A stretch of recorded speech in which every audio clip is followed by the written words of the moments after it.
daily podcast on the Big 12 Conference, part of the Locked On Podcast Network, your team every day. Hello, everybody. Josh Neighbors here for the Locked On Big 12 podcast. Today is October 11th, 2021. On today's show, we're going to talk about the Big 12 teams that are in the AP Top 25.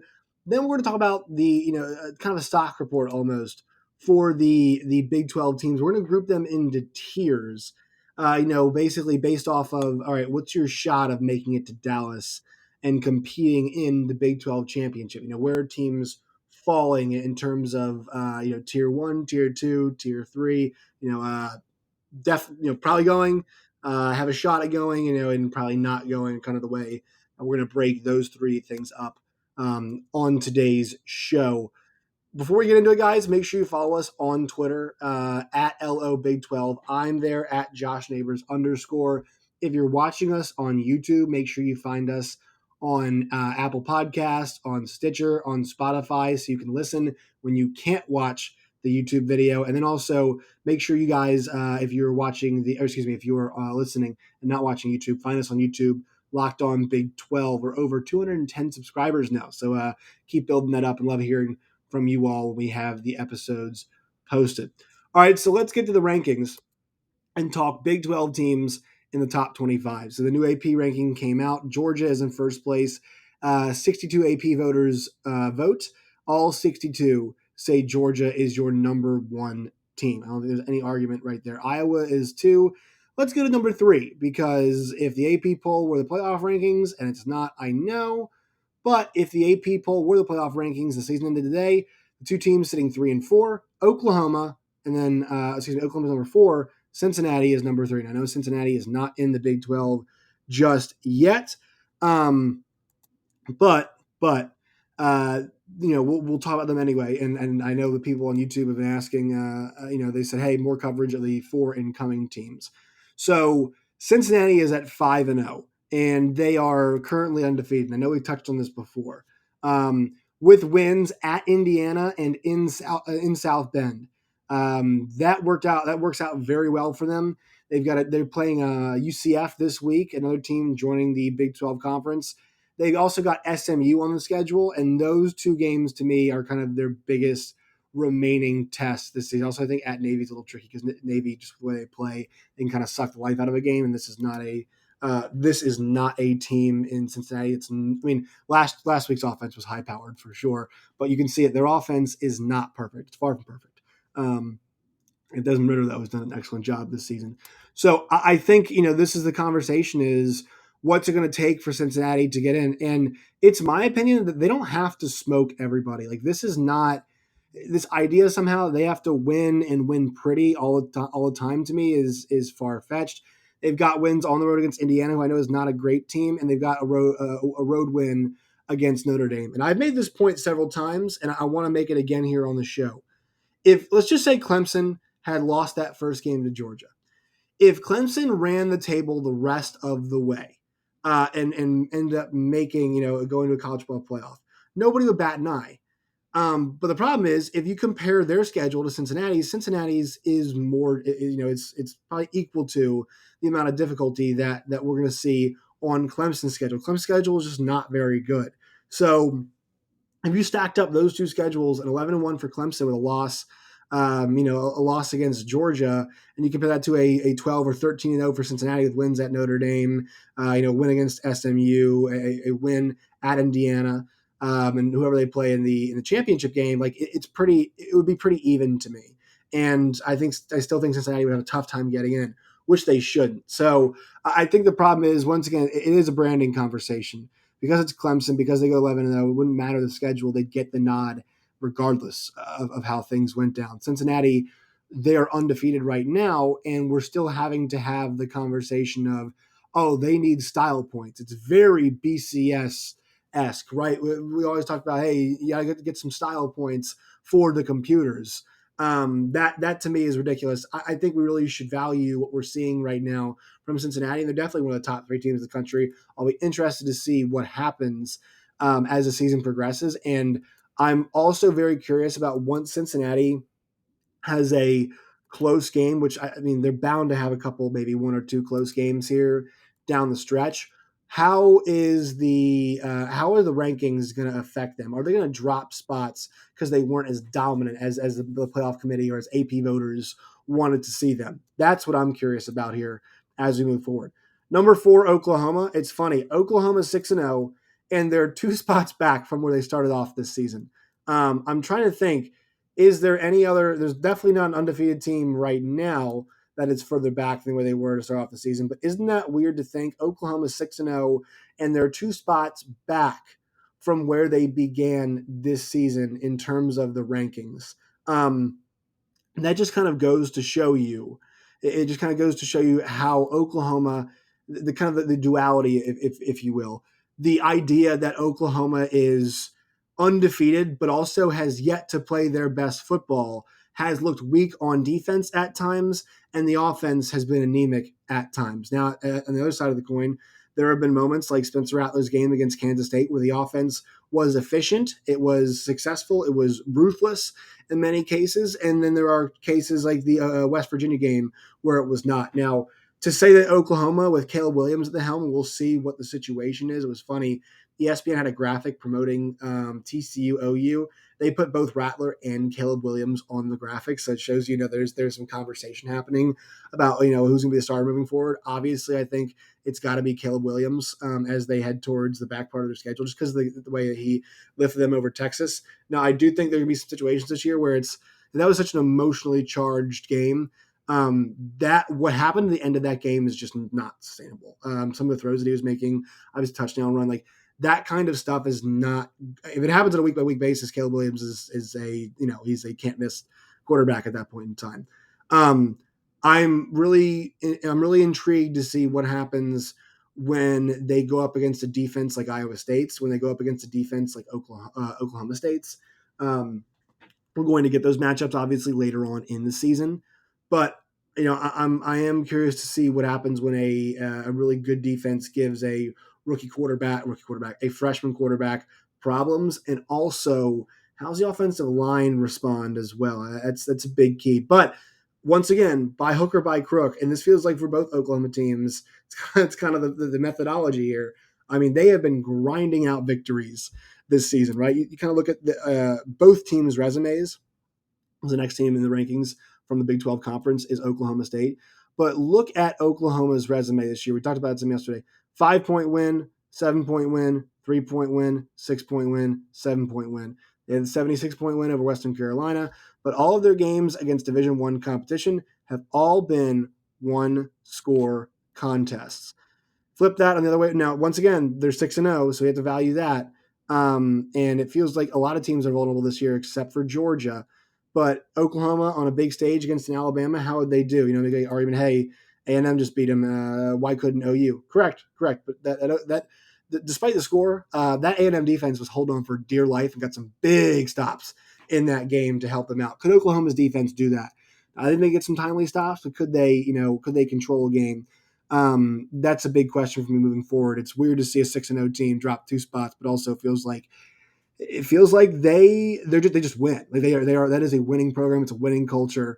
And luckily for them, there's no team in the Big 12 right now that's got it figured out on both sides of the ball. There's no team that Oklahoma is going to be an underdog against right now.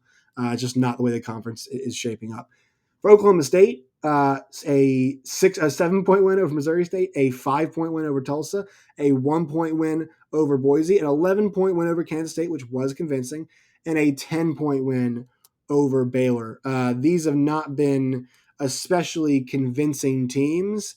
That being said, Oklahoma State 5-0 on a much-needed bye right now.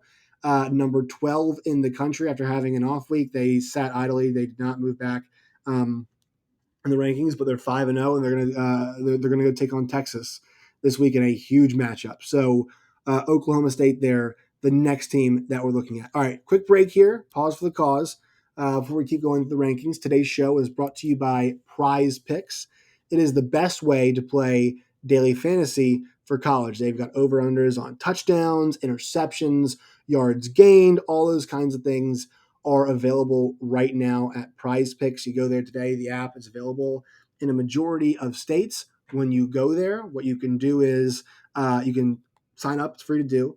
Use that promo code Locked On, LOCKEDON, Locked On. They'll match your first deposit up to $100 right now at Prize Picks. So go get in the game today at Prize Picks. Download the app at the iOS or Android stores. All right, so once again, the three teams we just talked about, Cincinnati, Oklahoma, and Oklahoma State. I know Cincinnati is not a Big 12 team yet, but they are coming in, so it bears mentioning. In the back part of the top 25, you've got BYU at number 19. They had a really puzzling, weird game against Boise. They deserve the drop, and now they're going to go take on Baylor this week. And I think after Baylor's win last week, I know West Virginia might not be held in the highest esteem right now, but to me, I think Baylor should be ranked. I think they're a top 25 team. I think they've shown that quality. I know things did not go their way, and also they are, if you want to do like rankings, they are ranked 28th, if you will. 26 would be Auburn, 27 would be Clemson. Baylor will be 28 right now in terms of receiving votes. So that game's really intriguing this week with BYU, the Jeff Grimes, Eric Mateos Bowl, and we'll see if they get back on track. Not an easy place to do it, but BYU's had a fun, robust, and difficult schedule so far this year, which has been fun to watch them navigate. Number 25, it's Texas. They're 4-2. This feels like the right spot. I know there's been a lot of consternation and talk about, look, Texas blew a lead. The fact that Steve Sarkisian's team was that good and that competitive in that game in his first season when things have kind of been weird to start off the year, to me is – I know Tom Herman was close and actually won one of them, so I wouldn't say, I guess, progress.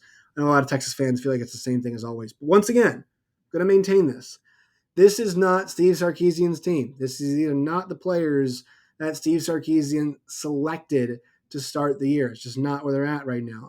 Recruited to start the year. Now, they've got good talent. They've got some talent in the defensive line. It's not really played that well this year. Obviously, DeMarvion Overshone is awesome for them as well. On offense, they've got Jordan Whittington and Roshan Johnson and Bijan Robinson and Xavier Worthy. Casey Thompson, really effective in that game against Oklahoma. They're just, once again, the question is for them in games where the talent is a bit even, can they maintain is the question, right? They can succeed. We saw it, 28-7. Able to get a big lead and keep it for a little while.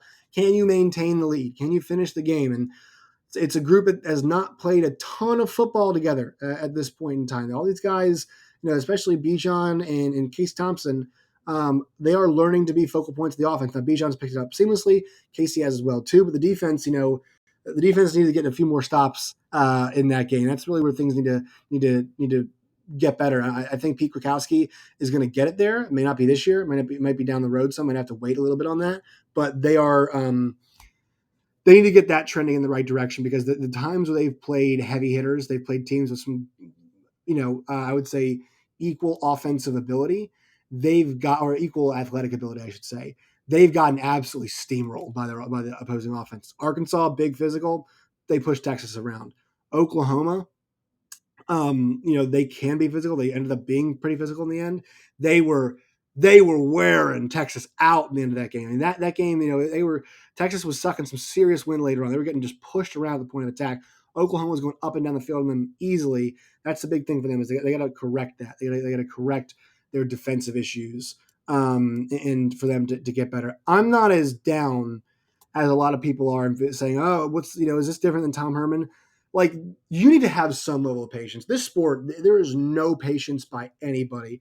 I saw our buddies from Locked On Gators said, who has a hotter seat, Dan Mullen or Urban Meyer? It's like, Dan Mullen. What? Like, we're gonna fire Dan Mullen? Now, Ed Orgeron at LSU, I know they won a championship a couple years ago, but that is an example of something, okay, this is trending in the wrong direction. And, you can argue that, hey, Joe Brady and Dave Aranda were huge parts of that team having the success that they did. They're gone. And this was probably lightning in a bottle. They've got other issues at the program as well off the field right now involving players. They got an investigation going on there too. So that's the kind of time where you can hit the panic button. But doing stuff like asking if Dan Mullen should be fired, Matt Wells is a great candidate for talking about, hey, should he be gone? Somebody commented WTF is he not gone? He's, they're 4-2 and they got hammered by TCU at home, but look, they need to make some progress. And I think 7 wins might save Matt Wells' job at this point in time. We'll see. But that's an appropriate situation to ask questions. Mike Gundy, I kind of asked about it last year, and turns out I was wrong, right? He's really settled this year, and they've done a great job. And could Oklahoma State do better? I don't know if they could. I was just asking the question because he's been there forever. But 1 year in, 4 games in, like this isn't like Steve Sarkisian's not publicly embarrassing your team in a way that an Urban Meyer is doing in Jacksonville right now. So I think the idea that somehow we have to ask questions, and nobody's asking for him to be fired, but is this different than Tom Herman? Give the guy some time. Give the guy a little bit of time, and also, it's not like he's not bringing over that stuff from Alabama. A lot of those play calls that we see getting the ball to Bijan and getting the first play that we saw Xavier Worthy, that was a play that they use for Devontae Smith all the time. And Bijan Robinson, a lot of that stuff is stuff they use for Najee Harris all the time. So he's bringing that stuff over. They got to get that defense in gear. They got to get that thing humming along and coming along right now. And that's the problem for Texas. So I think any kind of esoteric, greater questioning of Texas and where are they right now and is something wrong? No, it's a bad loss. It is a bad loss. There's no doubt about it. It's a bad loss. But offensively, proof of concept is there 100%. It's there 100%. And I know Sark has not always made the right choices. He's had a tough time with the clock management. Wasn't good at the end of the first half. And in the quarterback situation was a little bit botched in the beginning of the season, but to his credit, I mean, the stakes have been correct, and the offense has been dynamic, and they've got dynamic playmakers, and they're figuring out how to get those guys the ball. And you can't say that about the last Texas head coaching administration either. So Texas, I think they are a top 25 team. They got to get that defense. They got to get them into shape. There's no doubt about that. All right, one more break on today's show before we go to our tiers of Big 12 teams. Today's show is brought to you by Built Bar. Built Bar is the best tasting, best for you protein bar in the game today. Go to builtbar.com right now. Built.com right now. Use that promo code LOCK15. It's LOCKED 15 LOCK15. You'll get 15% off today. They've got Built Boost. They've got Built Go. They've got plenty of products there that are worth taking a look at right now. Go to built.com. It's built.com, promo code LOCKED15. All right, so Big 12 tiers. I've got tier 1, see you in Dallas. Tier 2, contenders to make it. And then tier 3, outside looking in. So Oklahoma is the only team I have in tier 1. And you could maybe make the argument that Oklahoma State should be there. But I know I'm a fan of assessing teams based off sole seasons. This is Lincoln Riley, who is the best coach in the conference. This is a team that is undefeated. This team just had a 5-star quarterback replace a potential Heisman winner or a Heisman frontrunner beginning of the season and went on to win a game. I mentioned that to say they are loaded. They are absolutely stacked. Marvin Mims, Jaden Hazelwood, 5 stars. Eric Gray, Kennedy Brooks, high caliber players, obviously. On defense, Jalen Redmond and Isaiah Thomas and Perion Winfrey. I mean, they've got all of these guys. Nick Benito.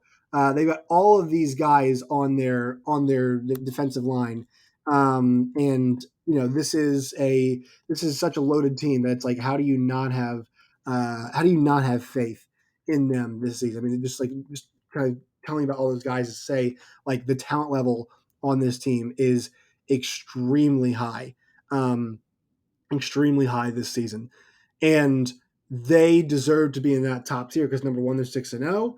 Number 2, they've taken out Texas. They took out West Virginia. They took out Kansas State. They've knocked out some tough opponents so far. Obviously, they've got Baylor left in the schedule. Still have TCU, Iowa State, Oklahoma State. Those are very difficult games coming up. Right now, they're 6-0. They're top of the league with Oklahoma State right now, who has not lost a game in the conference. But if you were to ask me which team I really feel better about today, I would tell you Oklahoma. I would definitely say that. I know despite all the quarterback issues, that's what I would say. And so I think it's a see you in Dallas type situation because they've won 6 straight, because of their, just their proven track record and the fact that they've got talent everywhere. And if things aren't working out, they can kind of go to that talent. They do need to figure out the secondary. It's a bit of an issue for them. But I think Oklahoma deserves to be in tier 1, the see you in Dallas tier. Tier 2, Oklahoma State's got to be the first team you mentioned, right? This is an undefeated 5-0 football team. They've got a lot of difficult games coming up for them, a lot of difficult games remaining, but at this point in time, they're still 5-0. Excuse me. They got a win over a very good Baylor team last week. And, they got the win on the road against Boise State. Once again, that was not a convincing victory, if you will, but they still get the job done in that game. The quality wins for them, really, that Kansas State game, Baylor game, the Boise game, 3 really good wins. Now things turn up for them. Texas, Iowa State, both those games are on the road. As they are a contender, I don't know if they make it. I mean, I think when you're talking about at Texas, at Iowa State, and then you also have Oklahoma at the end of the year too. Like, just think about those 3 games. At best, I think you go 2-1. I think Oklahoma State fans would say we're number 2 in the country. Let's make it 3-0. You're going to be underdogs at Texas, and if things play out the way we think, you're going to be an underdog at Iowa State as well. So I would say for them, 1 and 2 is actually respectable in that stretch. 2 and 1 would be optimal if you end up going 2 and 1. I mean, if they go 2 and 1 that stretch, they're going to the Big 12 championship game. There's a very good chance they go to the Big 12 championship game if they go 2 and 1 against Texas, Iowa State, and OU. The ones I'm worried about down the stretch for them at West Virginia and at Texas Tech feel like games to me that are dangerous for them because their offense is not working. They could find themselves in a low-scoring affair, and if their defense slips up, which I mean they're bound to at some point, and that's okay because they've been phenomenal all season long. That's where I'm more worried about them. But right now, they are tier 2. They are a contender to go to the Big 12 championship game. Baylor. I got my Baylor shirt here. It came in the mail. I'm still waiting on my first order. I did Baylor, Cincinnati, Oklahoma State, and BYU. Cincinnati and Baylor are here, waiting on the last 2 to come in, Oklahoma State and BYU coming in. But yeah, the Baylor Bears deserve to be in this category. I mean, what else can you say? That was a comprehensive victory over West Virginia. Now, West Virginia is 2-4 now, I believe, but their losses were a close game to Maryland, a close game to Oklahoma. I'm trying to think of where else they dropped games. Oh, the close one against Tech. They don't get blown out, right? That's kind of the thing is West Virginia has not gotten blown out at all this year. They just don't. And so I would say that because of the way, Baylor handled them, that shows me that they are a good football team. They bounce back from a loss with an ass kicking, and that's what I like to see. So Baylor put them right there. And also Gary Bohannon's getting better. The offense is getting better. I know they had a blip against Oklahoma State, but they came back the next week against a really good West Virginia defense and rolled them, and they did a great job. So I think Baylor is definitely going to be one of those teams that we have to consider now. They've got 1 loss in the conference, which is significant. That puts you behind the 8 ball, but because of the way the conference is working out this year, Oklahoma State, Texas, Baylor, Iowa State, all those teams are going to be my tier 2 here.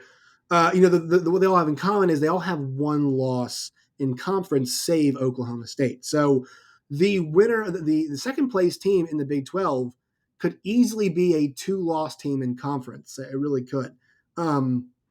So that kind of brings us now to Texas. I've got Texas in here because they just played Oklahoma.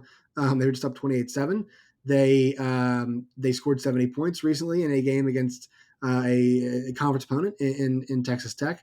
Offense accounted for 63 of those, I believe, because they had the pick 6 in that game. But they are still a threat to make it because of how talented that offense is. Now their schedule too.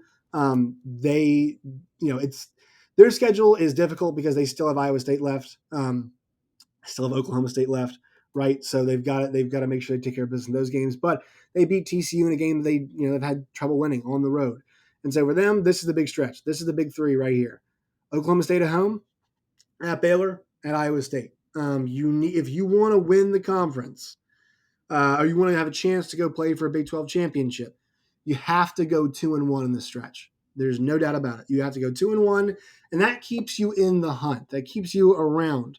Doesn't guarantee you a spot, but that keeps you around. So they get 2-1 in the stretch. They're in this thing.